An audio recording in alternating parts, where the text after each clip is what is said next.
Olá pessoal, como outros vídeos que eu já gravei, queria dizer que é mais uma época triste. Desde o início do ano vem acontecendo enormes tragédias, Brumadinho, o pessoal do Flamengo e agora a perda do nosso jornalista Ricardo Boechat de uma forma tão abrupta, de uma forma tão trágica e que faz a gente pensar como a gente é frágil, como a gente também é impotente diante do que a vida nos surpreende de forma tão triste, ceifando a vida de um jornalista que ainda tinha muito para dar e informar.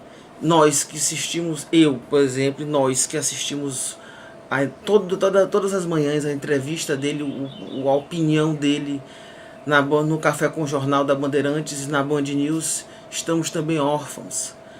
Eu acompanho o Ricardo Boechat desde a época que eles faziam os comentários no Bom Dia Brasil.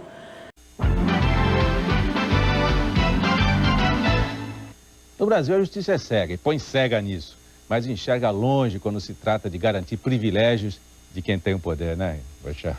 Que privilégios, olha só. No relatório que o senador tucano Beni Veras apresentou ontem no Senado sobre a reforma da Previdência, pouca gente percebeu uma manobra escandalosa.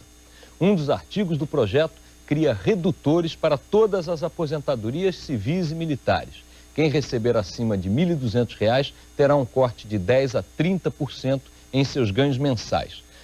A gente via que era um cara que conseguia passar uma hora falando de um assunto sem que você tirasse os olhos e que ele podia falar de improviso uma hora desse assunto sem repetições, com toda a congruência, com toda a competência e montando com as palavras simples, juntando com palavras técnicas, fazendo com que você compreendesse, mesmo que você não entenda de política, ele conseguia fazer com que você compreendesse aquela mensagem, aquele assunto que ele queria explicar e aquela mensagem que ele queria passar. Brumadinho, continuam as buscas por desaparecidos, mortos, né, na verdade, cujos corpos não foram resgatados.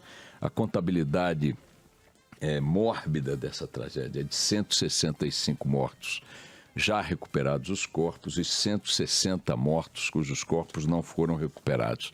O número de hoje é de 325 mortos, dos quais, repito, 160 não foram encontrados. As buscas continuam, claro que os contingentes vão diminuindo, inevitável que assim seja, passada já pouco mais de 2 semanas daquele deslizamento. 25 de janeiro, né, Boechat?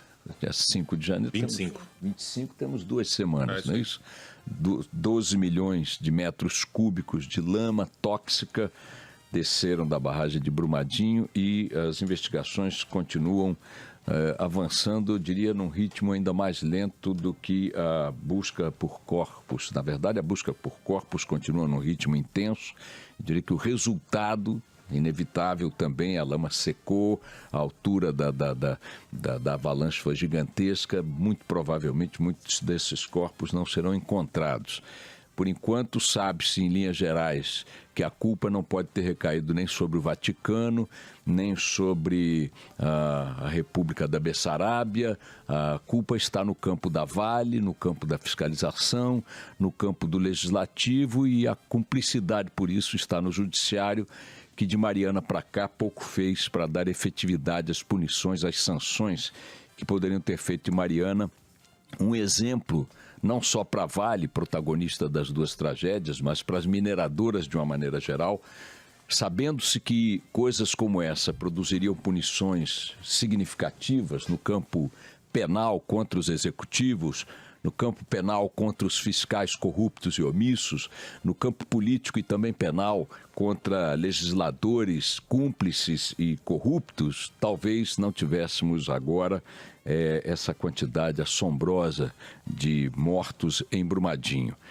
Então, eu queria desejar a toda a família do Ricardo Boechat muita força, que Deus abençoe vocês, que Deus dê força para a mulher, para os filhos, e que é difícil de acreditar, Para mim ainda a ficha não caiu, apesar de ter visto aí o velório. E o que eu fico feliz é de ver tantas pessoas, tantos colegas de trabalho falarem tão bem dele. Um cara que até os adversários, os inimigos que ele arrumou pela vida, porque ele sempre falou aquilo que ele pensava, doa a quem doer, doesse a quem doesse. Até esses adversários, inimigos, o respeitavam. O cara era respeitado por todos. Tinha um humor, um cara bem-humorado, um cara com uma inteligência absurda, que já trabalhou em todos os meios de comunicação.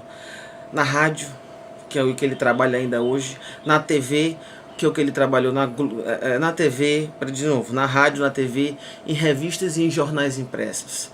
O cara que andou por todas as estruturas do meio jornalístico e com competência em todos esses lugares que ele passou, Revista Veja, Jornal Globo, TV Globo e atualmente TV Bandeirantes, sendo o apresentador, o âncora do jornal mais importante da TV Bandeirantes, o Jornal da Band, e sempre com competência, com um bom humor, absurdamente bem-humorado, e simplesmente, como vários amigos dele disse, que ele primava pela qualidade e muitas vezes brigava para sempre ter o melhor trabalho.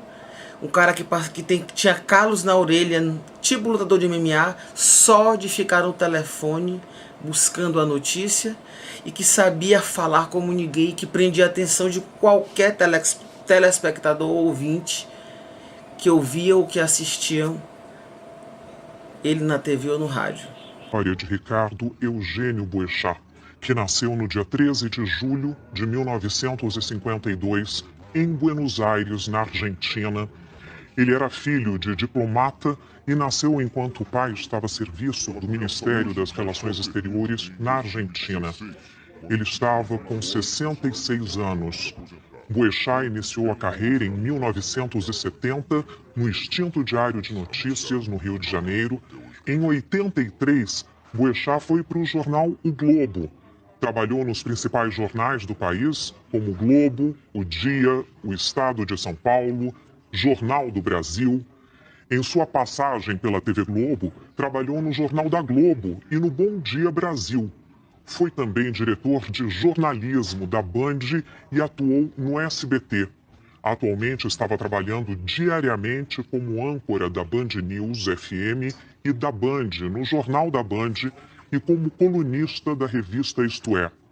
Ele ganhou 3 prêmios ESSO e é o maior ganhador da história do Prêmio Comunique-se, sendo o único a vencer em 3 categorias distintas: âncora de rádio, colunista de notícia e âncora de TV. Então, essa aqui é a minha homenagem ao Ricardo Boechat, que morreu de uma forma tão trágica numa queda de helicóptero, e que agora todos nós ficamos órfãos de um bom jornalista e que nunca teve medo de mostrar profundamente a sua opinião. Ricardo Boechat, vá em paz e descanse com Deus.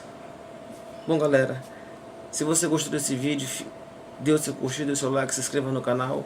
Muito obrigado por ter ficado até agora. O canal vai passar por modificações, inclusive vou mudar o nome do canal para tentar fazer com que o canal alavanque de uma outra forma.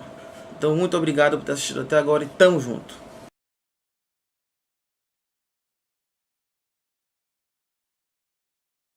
Mesmo com a tentativa de um pouso de emergência, o piloto Ronaldo Quattrucci não conseguiu evitar o acidente que terminou com a morte dele e do jornalista Ricardo Boechat. Nesta segunda-feira, pouco antes do meio-dia, o helicóptero que saiu de Campinas em direção a São Paulo com os 2 ocupantes colidiu com um caminhão no quilômetro 7 da rodovia Anhanguera, próximo ao acesso do Rodoanel. Aos 56 anos, Ronaldo Quattrucci morreu na hora. Testemunhas que estavam no local contam que o passageiro chegou a pular da aeronave antes da colisão, mas o piloto permaneceu a bordo até o impacto. De acordo com a Associação Brasileira de Pilotos de Helicóptero, ele seguiu à risca as doutrinas de segurança até o último momento, na tentativa de preservar a vida da tripulação a bordo do helicóptero. A entidade ainda destacou que o profissional tinha quase 2 décadas de experiência na área. A Agência Nacional de Aviação Civil, a ANAC, informou que tanto as autorizações da aeronave quanto as licenças do piloto estavam regulares. Ele era dono da empresa RQ Helicópteros, com a frota de 3 aeronaves. Torcedor do Palmeiras, o piloto não fazia muitas publicações nas redes sociais, nem demonstrava paixões além do time, mas exibia fotos do helicóptero amarelo Bell Jet Hunger, envolvido no acidente. Uma tragédia aérea já havia marcado a família Quattrucci 21 anos atrás.